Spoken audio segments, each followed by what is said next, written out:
Here they are, everybody. Chad Kroeger, Daniel Adair, Nickelback.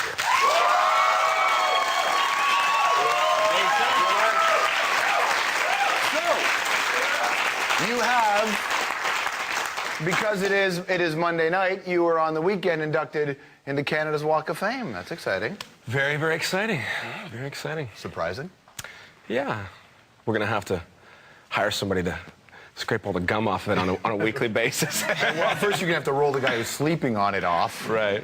You know? It's in an odd position because you guys are still a young band, but to look back retrospectively on your career, and that's what the Walk of Fame and when you get these kinds of, I guess, honors do. They put you in a position to look back. Do you get much time to reflect on the last little while for the band?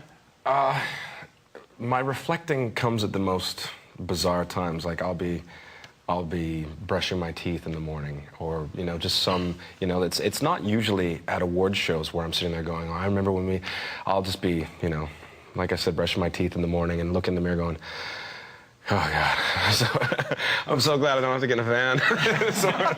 That kind of stuff, and it really, I think it's a lot of other people that remind me how hard it really was, and until you actually start to reflect and like, oh, the mountains of crap that you crawl through on all fours, I think I've selectively tried to forget most of that, because a lot of people think that after a little song called How Your Mind came along, it's just like overnight success. Yeah, it was the longest 10 years, that any other band has to go through.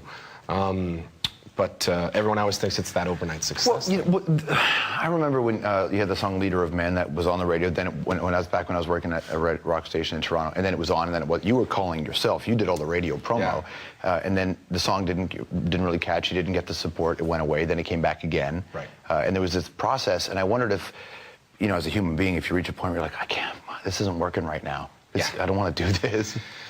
I remember calling home, and I called my dad, and I was like, probably to ask for another $50 so I could go buy some noodles, because, I was broke again.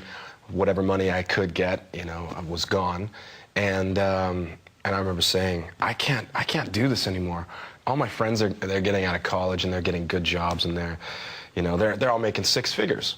My friends are working in the oil patch or doing whatever, and I would be lucky if I made $4,500 in a year. Really lucky. I don't know. You grew that much pot? He stole some of it and then sold it. Yeah. No,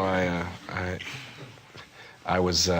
Talk about my legitimate life. That was a taxed amount of money. Yeah, there you go. But when you called your old man, what did he say to you?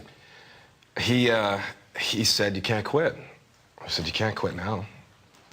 I remember having 3 singles on the radio in Vancouver, and still moving furniture for a living as much as I could, working under the table.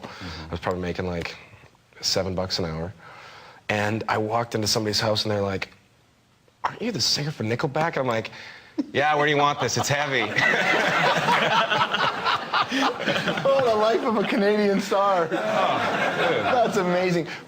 Your previous band, Three Doors Down, Nickelback, you had a monstrous hit single with your band. When you have How You Remind Me, internally in a band, what kind of impact does, aside from the obvious, like, hey, you got more radio play and you're making more money, I wonder, as a human, what kind of impact a huge hit single has on a group of guys?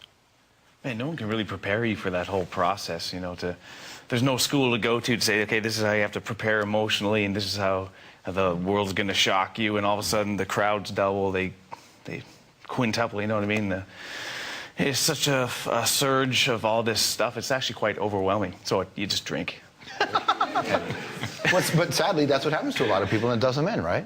Yeah, we, I think contrary to popular belief, we don't indulge in any hard drugs. I mean, the good ones, we smoke weed, we do, yada, yada, yada, but we don't do any of the really hard drugs. And anybody that does can't even work for us. And if you get caught, we've got probably, how many people work for us? 50 crew, I think? Yeah, something like that. 50 crew members touring on the road. If you want to go do blow, go do it on someone else's tour, because we don't want to have to deal with, why didn't the lighting guy show up today?